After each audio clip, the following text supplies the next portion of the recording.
নমস্কার বন্ধুরা, আজ শোনাব বিভূতিভূষণ বন্দ্যোপাধ্যায়ের একটি অলৌকিক রচনা অভিশপ্ত।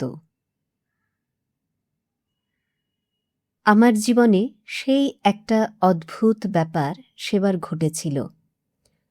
বছর তিনেক আগেকার কথা। আমাকে বরিশালের ওধারে যেতে হয়েছিল একটা কাজে। ও অঞ্চলের একটা গঞ্জ থেকে বেলা প্রায় 12টার সময় নৌকোয় উঠলাম। আমার সঙ্গে এক নৌকোয় বরিশালের এক ভদ্রলোক ছিলেন। গল্পে গুজবে সময় কাটতে লাগল। সময়টা পুজোর পরেই। দিনমানটা মেঘলা মেঘলা কেটে গেল। মাঝে মাঝে টিপটিপ করে বৃষ্টিও পড়তে শুরু হলো।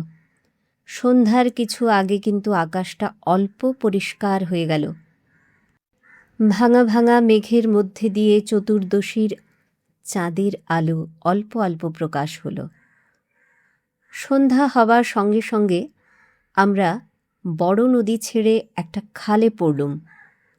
শোনা গেল খালটা এখান থেকে আরম্ভ হয়ে নোয়াখালীর উত্তর দিয়ে একেবারে মেঘনায় মিশেছে।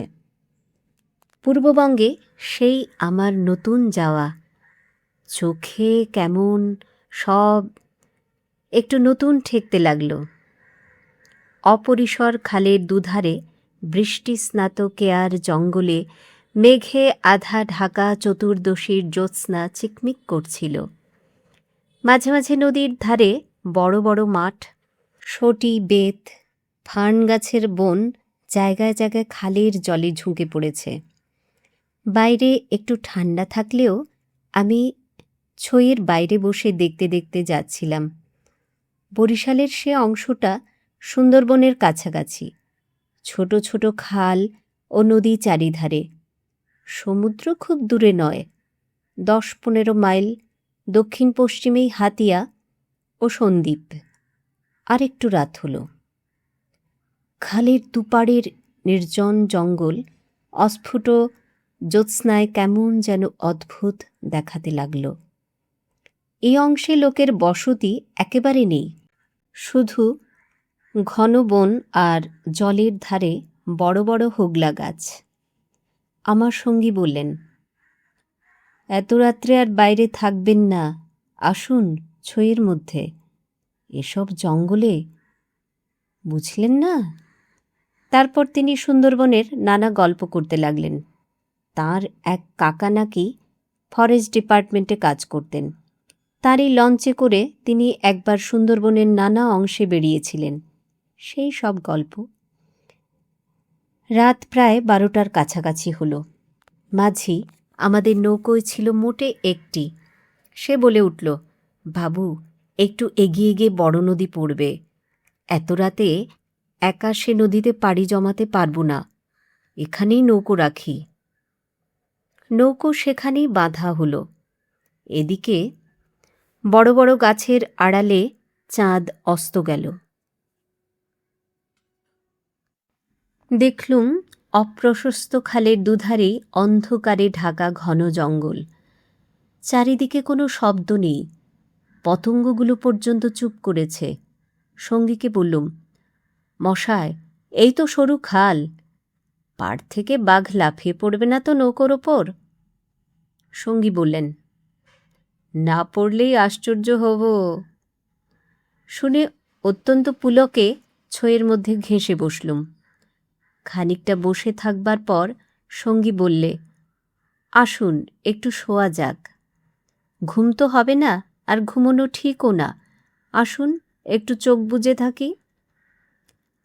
খানিকটা চুপ করে থাকবার পর সঙ্গীকে ডাকতে গিয়ে দেখি তিনি ঘুমিয়ে পড়েছেন। মাঝিও জেগে আছে বলে মনে হলো না। ভাবলুম, তবে আমি বা কেন মিথ্যে মিথ্যে চোখ চেয়ে চেয়ে থাকি? মহাজনদের পথ ধরবার উদ্যোগ করলুম। তারপর যা ঘটল সে আমার জীবনের এক অদ্ভুত অভিজ্ঞতা। শুতে যাচ্ছি, হঠাৎ আমার কানে গেল অন্ধকার বনঝোপের ওপাশে অনেক দূরে গভীর জঙ্গলের মধ্যে কে যেন কোথায় গ্রামোফোন বাজাচ্ছে। তাড়াতাড়ি উঠে বসলুম। গ্রামোফোন? এ বনে এত রাত্রে গ্রামোফোন বাজাবে কে? কান পেতে শুনলুম। গ্রামোফোন না, অন্ধকার হিজল হিনতাল গাছগুলো যেখানে খুব ঘন হয়ে আছে সেখান থেকে কারা যেন উচ্চ কণ্ঠে আর্তকরুণ সুরে কি বলছে। খানিকটা শুনে মনে হলো সেটা একাধিক লোকের সমবেত কণ্ঠস্বর। প্রতিবেশীর তেতলার ছাদে গ্রামোফোন বাজলে যেমন খানিকটা স্পষ্ট, খানিকটা অস্পষ্ট, অথচ বেশ একটানা সুরের ঢেউ এসে কানে পৌঁছয়, এও অনেকটা সেই ভাবের। মনে হলো যেন কতগুলো অস্পষ্ট বাংলা ভাষার শব্দ কানে গেল, কিন্তু ধরতে পারা গেল না কথাগুলি কি। শব্দটা মাত্র মিনিট খানেক স্থায়ী হল। তারপরই অন্ধকার বনভূমি যেমন নিস্তব্ধ ছিল আবার তেমনি নিস্তব্ধ হয়ে গেল। তাড়াতাড়ি ছইয়ের বাইরে এলুম। চারিপাশের অন্ধকার ঝিঙের বিচির মতো কালো। বনভূমি নীরব, শুধু নৌকোর তলায় ভাটার জল কলকল করে বাজছে। আর শেষ রাত্রের বাতাসে জলের ধারের কেয়া ঝোপে এক প্রকার অস্পষ্ট শব্দ হচ্ছে। পাড় থেকে দূরে হিজল গাছের কালো গুঁড়িগুলোর অন্ধকারে এক অদ্ভুত চেহারা হয়েছে। ভাবলুম সঙ্গীদের ডেকে তুলি, আবার ভাবলুম বেচারিরা ঘুমুচ্ছে, ডেকে কি হবে, তার চেয়ে বরং নিজে জেগে বসে থাকি। দাঁড়িয়ে দাঁড়িয়ে একটা সিগারেট ধরালুম। তারপর আবার ছইয়ের মধ্যে ঢুকতে যাব, এমন সময় সেই অন্ধকারে ঢাকা বিশাল বনভূমির কোন অংশ থেকে সুস্পষ্ট উচ্চ আর্তকরুণ ঝিঁঝি পোকার রবের মতো তীক্ষ্ণ স্বর তীরের মতন জমাট অন্ধকারের বুক চিরে আকাশে উঠল। ওগো নৌকাযাত্রীরা, তোমরা কারা যাচ্ছ? আমরা শ্বাস বন্ধ হয়ে মোলাম, আমাদের উঠাও, ওঠাও, আমাদের বাঁচাও। নৌকোর মাঝিটা ধড়মড় করে জেগে উঠল। আমি সঙ্গীকে ডাকলুম, মশায়, ও মশায়, উঠুন, উঠুন। মাঝি আমার কাছে ঘেঁষে এলো। ভয়ে তার গলার স্বর কাঁপছিল। বললে, আল্লাহ, আল্লাহ, শুনতে পেয়েছেন বাবু? সঙ্গী উঠে জিজ্ঞাসা করলে, কি মশায়, ডাকলেন কেন? কোনো জানোয়াটানো নাকি? আমি ব্যাপারটা বললুম। তিনিও তাড়াতাড়ি ছইয়ের বাইরে এলেন। তিনজনে মিলে কান খাড়া করে রইলুম। চারদিক আবার চুপ। ভাটার জল নৌকোর তলায় বেঁধে আগের চেয়েও জোরে শব্দ হচ্ছিল। সঙ্গী মাঝিকে জিজ্ঞেস করলেন, এটা কি তবে? মাঝি বললে, হ্যাঁ বাবু, বাঁই কীর্তিপাশার গড়। সঙ্গী বললেন, তবে তুই এত রাত্রে এখানে নৌকো রাখলি কেন? বেকুব কোথাকার। মাঝি বললে, তিনজন আছি বলেই রেখেছিলাম বাবু, ভাটার টানে নৌকো পিছিয়ে নেবার তো জো ছিল না। কথাবার্তার ধরন শুনে সঙ্গীকে বললুম, কি মশায়, কি ব্যাপার, আপনি কিছু জানেন নাকি? ভয়ে যত না হোক বিস্ময়ে আমরা কেমন হয়ে গিয়েছিলুম। সঙ্গী বললেন, ওরে, তোর সেই কেরোসিনের ডিবেটা জ্বাল, আলো জ্বেলে বসে থাকা যাক, রাত এখনও ঢের। মাঝিকে বললুম, তুই শব্দটা শুনতে পেয়েছিলি? সে বললে, হ্যাঁ বাবু, আওয়াজ কানে গিয়েই তো আমার ঘুম ভেঙে গেল। আমি আরও দুবার নৌকো বেয়ে যেতে যেতে ও ডাক শুনেছি। সঙ্গী বললেন, এটা এ অঞ্চলের একটা অদ্ভুত ঘটনা। তবে এ জায়গাটা সুন্দরবনের সীমানায় বলে আর এ অঞ্চলে কোনো লোকালয় নেই বলে শুধু নৌকোর মাঝিদের কাছেই এটা সুপরিচিত। এর পেছনে একটা ইতিহাস আছে, সেটা অবশ্য নৌকোর মাঝিদের পরিচিত নয়। সেইটে আপনাকে বলি, শুনুন। তারপর ধূমায়িত কেরোসিনের ডিবার আলোয় অন্ধকার বনের বুকের মধ্যে বসে সঙ্গীর মুখে কীর্তিপাশার গড়ের ইতিহাসটা শুনতে লাগলুম। ৩০০ বছর আগেকার কথা। মুনিম খাঁ তখন গৌড়ের সুবাদার। এই অঞ্চলে তখন ১২ ভূঁইয়ার ২ প্রতাপশালী ভূঁইয়া রাজা রামচন্দ্র রায় ও ঈশা খাঁ মসনদী আলীর খুব প্রতাপ।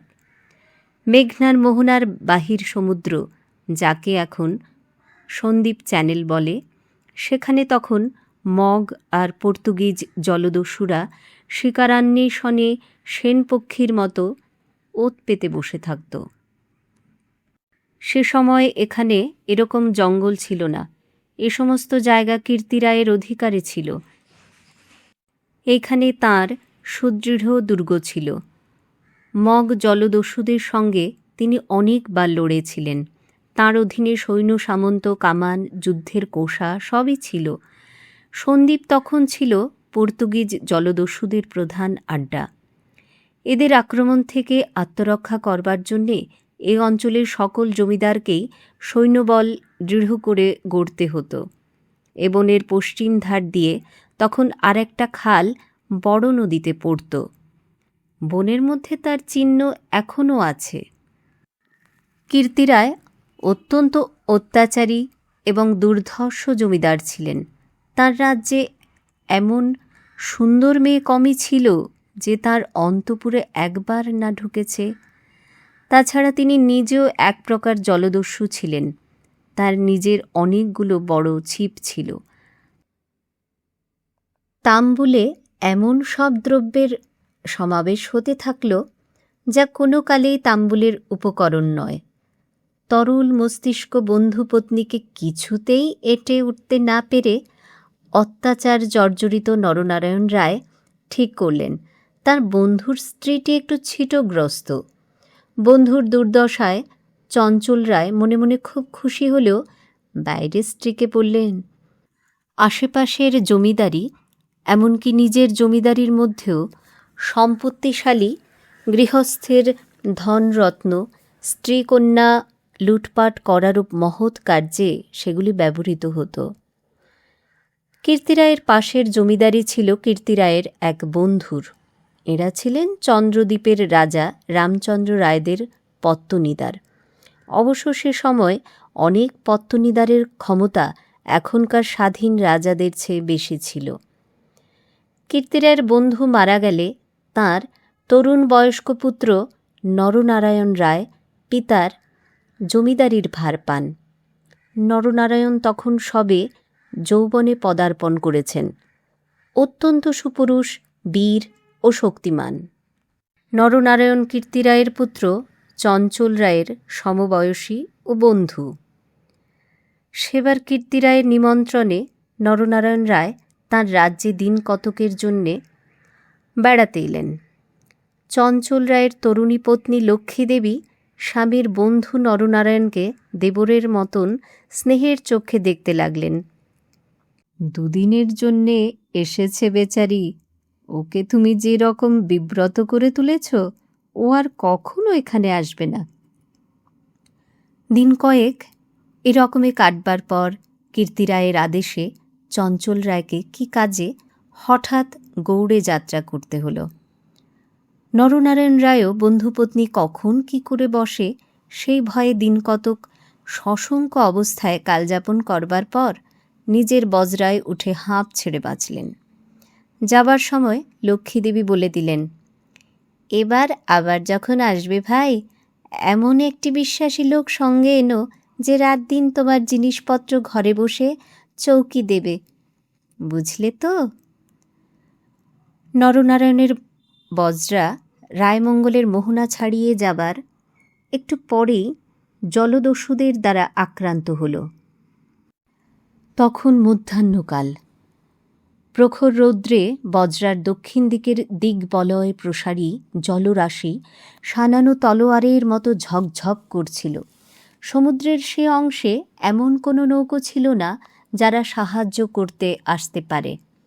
সেটা রায়মঙ্গল আর কালাবদর নদীর মুখ, সামনে বার সমুদ্র, সন্দ্বীপ চ্যানেল, জলদস্যুদের প্রধান ঘাঁটি।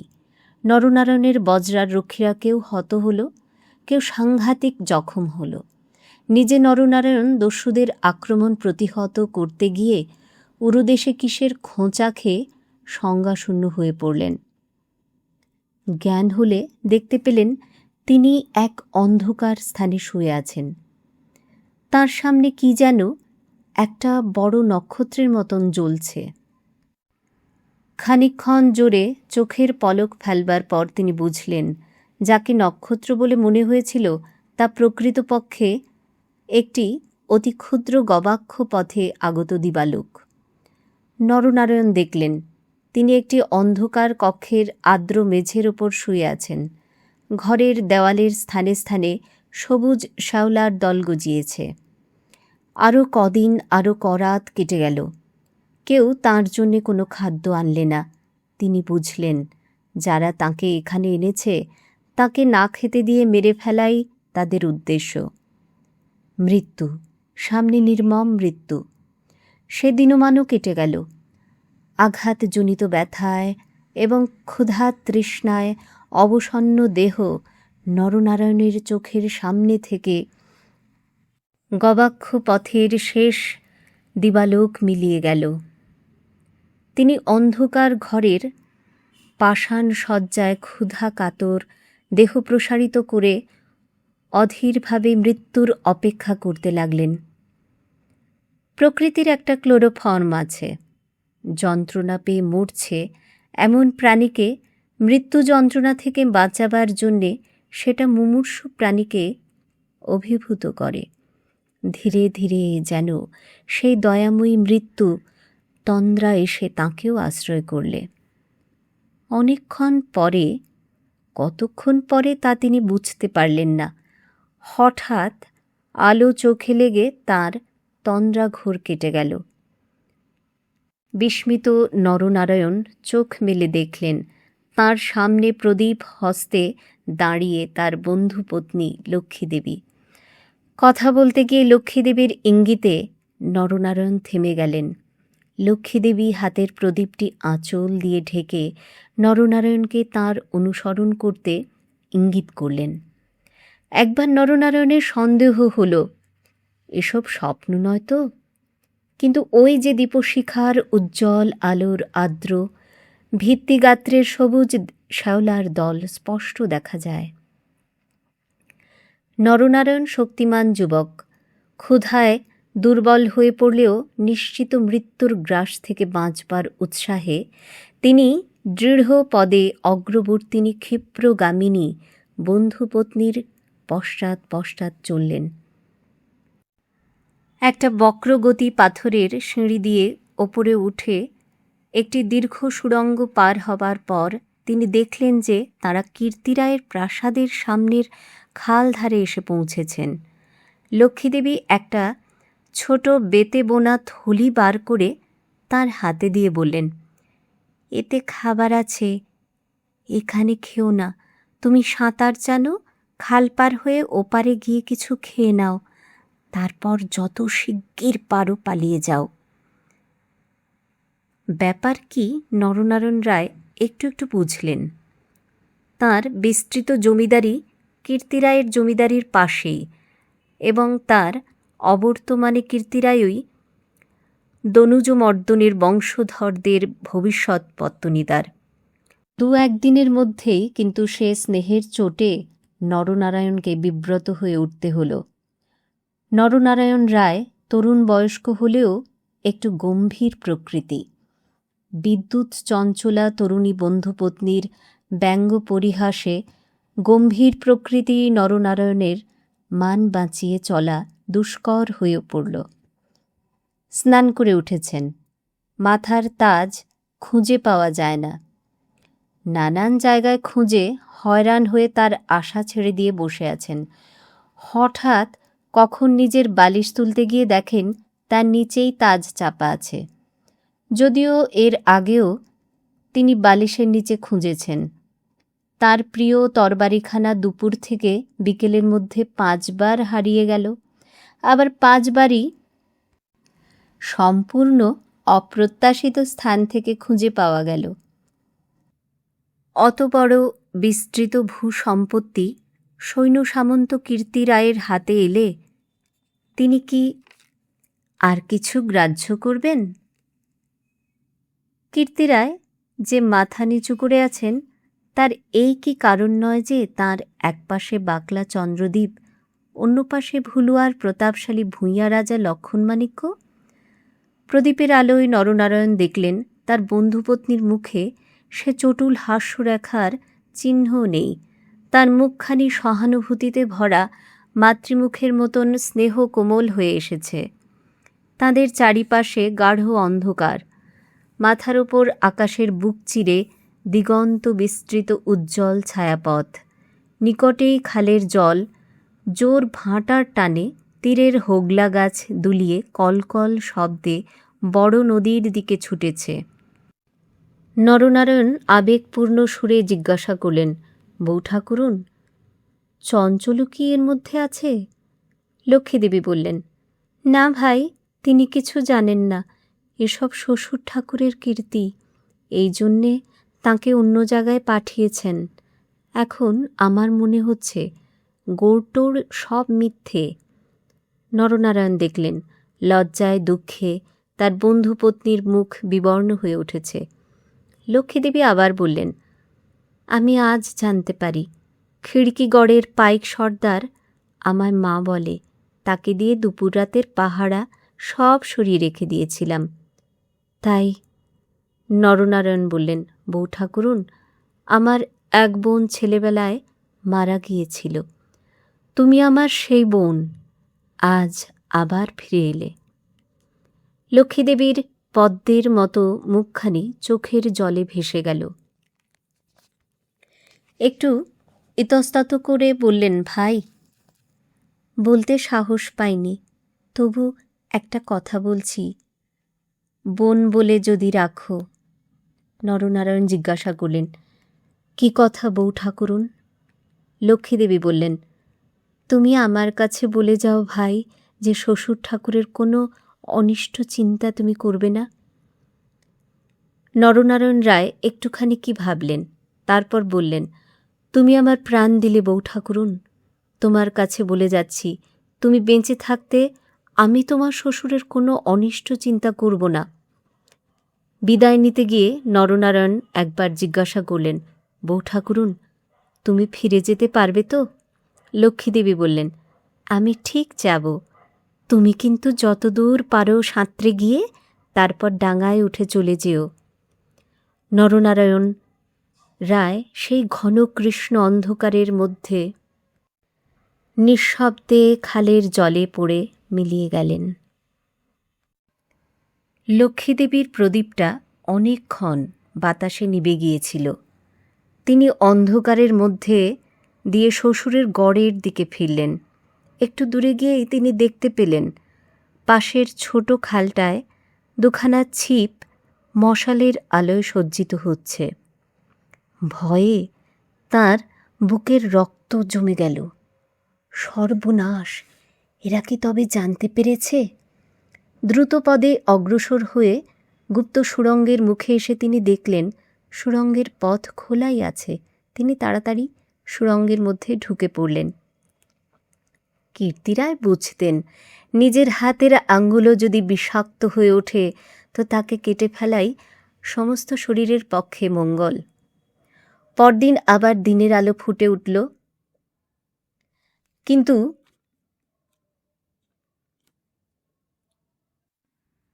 লক্ষ্মীদেবীকে আর কোনো দিন কেউ দেখেনি। রাতের হিংস্র অন্ধকার তাকে গ্রাস করে ফেলেছিল। নরনারায়ণ রায় নিজের রাজধানীতে বসে সব শুনলেন। গুপ্ত সুড়ঙ্গের দুধারের মুখ বন্ধ করে কীর্তি রায় তার পুত্রবধূর শ্বাসরোধ করে তাকে হত্যা করেছেন। শুনে তিনি চুপ করে রইলেন।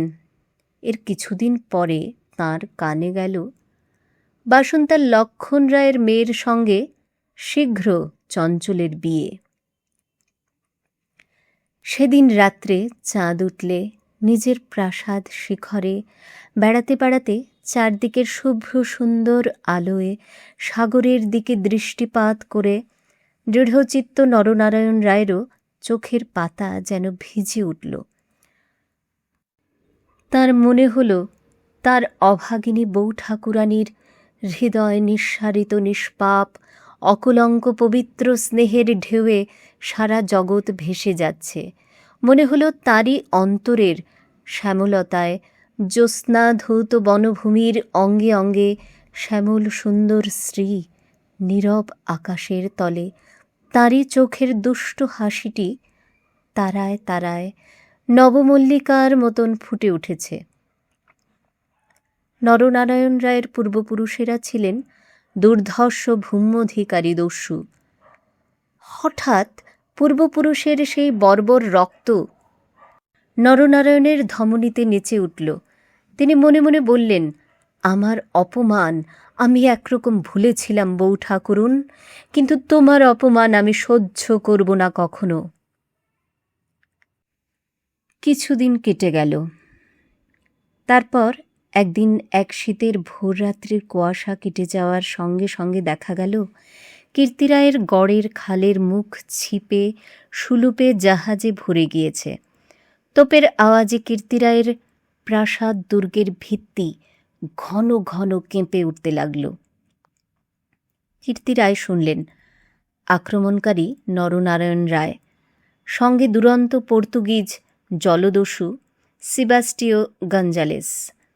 উভয়ের সম্মিলিত বহরের 40খানা কোষা খালের মুখে চড়াও হয়েছে। পুরা বহরের বাকি অংশ বাহির নদীতে দাঁড়িয়ে। এ আক্রমণের জন্য কীর্তিরায় পূর্ব থেকে প্রস্তুত ছিলেন। কেবল প্রস্তুত ছিলেন না, নরনারায়ণের সঙ্গে গঞ্জালেসের যোগদানের জন্য। রাজা রামচন্দ্র রায় এবং রাজা লক্ষ্মণ মাণিক্যের সঙ্গে গঞ্জালেসের কয়েক বৎসর ধরে শত্রুতা চলে আসছে। এ অবস্থায় গঞ্জালেস যে তাঁদের পত্তনিদার নরনারায়ণ রায়ের সঙ্গে যোগ দেবে, এ কীর্তিরায়ের কাছে সম্পূর্ণ অপ্রত্যাশিত ঘটনা। তাহলেও কীর্তিরায়ের গড় থেকেও তোপ চলল। গঞ্জালেস সুদক্ষ নৌবীর। তার পরিচালনে 10খানা সুলুপ চড়া ঘুরে গড়ের পাশের ছোট খালে ঢুকতে গিয়ে কীর্তিরায়ের নওয়ারার এক অংশ দ্বারা বাধাপ্রাপ্ত হল। গড়ের কামান সেদিকে এত প্রখর যে খালের মুখে দাঁড়িয়ে থাকলে বহর মারা পড়ে।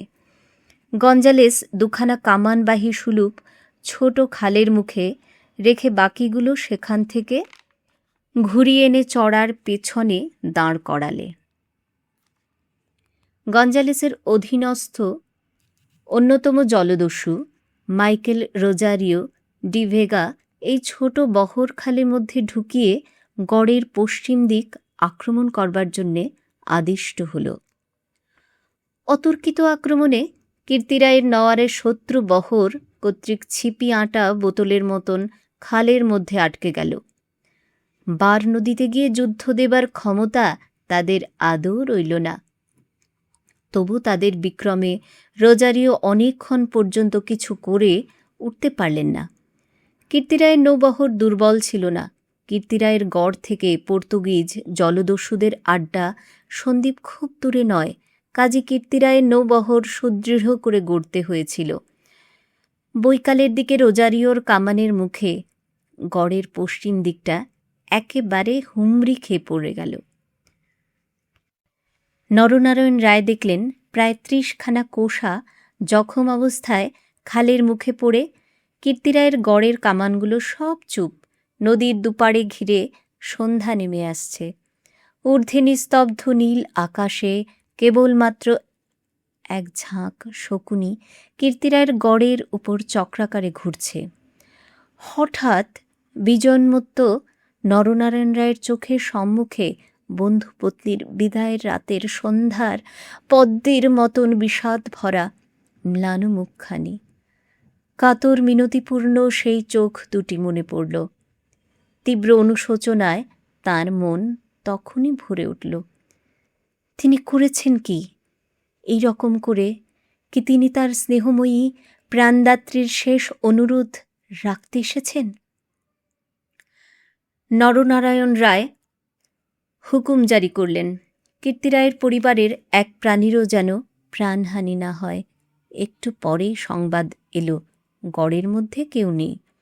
নরনারায়ণ রায় বিস্মিত হলেন। তিনি তখনই নিজে গড়ের মধ্যে ঢুকলেন। তিনি এবং গঞ্জালেস গড়ের সমস্ত অংশ তন্ন তন্ন করে খুঁজলেন, দেখলেন সত্যি কেউ নেই। পর্তুগিজ বহরের লোকেরা গড়ের মধ্যে লুটপাট করতে গিয়ে দেখলে মূল্যবান দ্রব্যাদি বড় কিছু নেই। পরদিন দ্বীপ্রহর পর্যন্ত লুটপাট চলল। কীর্তিরায়ের পরিবারের এক প্রাণীরও সন্ধান পাওয়া গেল না। অপরাহ্নে কেবলমাত্র দুখানা সুলুপ খালের মুখে পাহারা রেখে নরনারায়ণ রায় ফিরে চলে গেলেন। এই ঘটনার দিন কয়েক পরে পর্তুগিজ জলদস্যুর দল লুটপাট করে চলে গেল। কীর্তিরায়ের এক কর্মচারী গড়ের মধ্যে প্রবেশ করে। আক্রমণের দিন সকালেই এ লোকটি গড় থেকে আরও অনেকের সঙ্গে পালিয়েছিল। ঘুরতে ঘুরতে একটা বড় থামের আড়ালে সে দেখতে পেলে একজন আহত মুমূর্ষু লোক তাকে ডেকে কি বলবার চেষ্টা করছে। কাছে গিয়ে সে লোকটাকে চিনলে। লোকটি কীর্তিরায়ের পরিবারের এক বিশ্বস্ত পুরনো কর্মচারী। তার মৃত্যুকালীন অস্পষ্ট বাক্যে আগন্তুক কর্মচারীটি মোটামুটি যা বুঝলে তাতেই তার কপাল ঘেমে উঠল। সে বুঝলে কীর্তিরায় তার পরিবারবর্গ এবং ধনরত্ন নিয়ে মাটির নিচের এক গুপ্তস্থানে আশ্রয় নিয়েছেন এবং সে লোকটি একমাত্র তাঁর সন্ধান জানে। তখনকার আমলে এই গুপ্ত গৃহগুলি প্রায় সকল বাড়িতেই থাকত এবং এর ব্যবস্থা এমন ছিল যে বাইরে থেকে কেউ এগুলো না খুলে দিলে তা থেকে বেরুবার উপায় ছিল না। কোথায় সে মাটির নিচে ঘর তা স্পষ্ট করে বলবার আগেই আহত লোকটি মারা গেল। বহু অনুসন্ধানেও গড়ের কোন অংশে সে গুপ্ত গৃহ ছিল তা কেউ সন্ধান করতে পারলে না। এই রকমে কীর্তিরায় ও তাঁর পরিবারবর্গ অনাহারে তিলে তিলে শ্বাসরুদ্ধ হয়ে গড়ের যে কোন নিভৃত ভূগর্ভস্থ কক্ষে মৃত্যুমুখে পতিত হলেন তার আর কোনো সন্ধানই হল না। সে বিরাট প্রাসাদ দুর্গের পর্বত প্রমাণ মাটি পাথরের চাপে হতভাগ্যদের সাদা হাড়গুলো কোন বায়ুশূন্য অন্ধকার ভূকক্ষে তিলে তিলে গুঁড়ো হচ্ছে, কেউ তার খবর পর্যন্ত জানে না। ওই ছোট খালটা প্রকৃতপক্ষে সন্দীপ চ্যানেলেরই একটা খাড়ি। খাড়ির ধার থেকে একটুখানি গেলে গভীর অরণ্যের ভিতর কীর্তিরায়ের গড়ের বিশাল ধ্বংসস্তূপ এখনও বর্তমান আছে, দেখা যাবে। খাল থেকে কিছু দূরে অরণ্যের মধ্যে দুই সার প্রাচীন বকুল গাছ দেখা যায়। এখন এ বকুল গাছের সারের মধ্যে দুর্ভেদ্য জঙ্গল আর শুলো কাঁটার বন। তখন এখানে রাজপথ ছিল, আর খানিকটা গেলে একটা বড় দিঘি চোখে পড়বে। তারই দক্ষিণে কুচু ইটের জঙ্গলাবৃত স্তূপে অর্ধপ্রথিত হাঙরমুখ পাথরের কড়ি, ভাঙা থামের অংশ। বারভূঁইয়াদের বাংলা থেকে, রাজা প্রতাপাদিত্য রায়ের বাংলা থেকে বর্তমান যুগের আলোয় উঁকি মারছে। দিঘির যে ইষ্টক সোপানে সকাল সন্ধ্যায় তখন অতীত যুগে রাজবধূদের রাঙা পায়ের অলোকতক রাগ ফুটে উঠত, এখন সেখানে দিনের বেলায় বড় বড় বাঘের পায়ের থাবার দাগ পড়ে। গোখরা কেউটে সাপের দল ফনা তুলে ঘুরে বেড়ায়। বহুদিন থেকেই এখানে একটা অদ্ভুত ব্যাপার ঘটে থাকে। দুপুর রাতে গভীর বনভূমি যখন নীরব হয়ে যায়, হেনতাল হিজল গাছের কালো গুঁড়িগুলো অন্ধকারে যখন বনের মধ্যে প্রেতের মতো দাঁড়িয়ে থাকে, সন্দীপ চ্যানেলের জোয়ারের ঢেউয়ের আলোকোৎক্ষেপী লোনা জল খাড়ির মুখে জোনাকির মতন জ্বলতে থাকে, তখন খাল দিয়ে নৌকো বেয়ে যেতে যেতে মোম মধু সংগ্রাহকেরা কতবার শুনেছে অন্ধকারে বনের এক গভীর অংশ থেকে কারা যেন আর্তস্বরে চিৎকার করছে, ওগো পথযাত্রীরা, ওগো নৌকা যাত্রীরা, আমরা যে এখানে শ্বাসরুদ্ধ হয়ে মারা গেলাম, দয়া করে আমাদের তোলো, ওগো আমাদের তোলো। ভয়ে বেশি রাত্রে এ পথে কেউ নৌকা বাইতে চায় না। নমস্কার।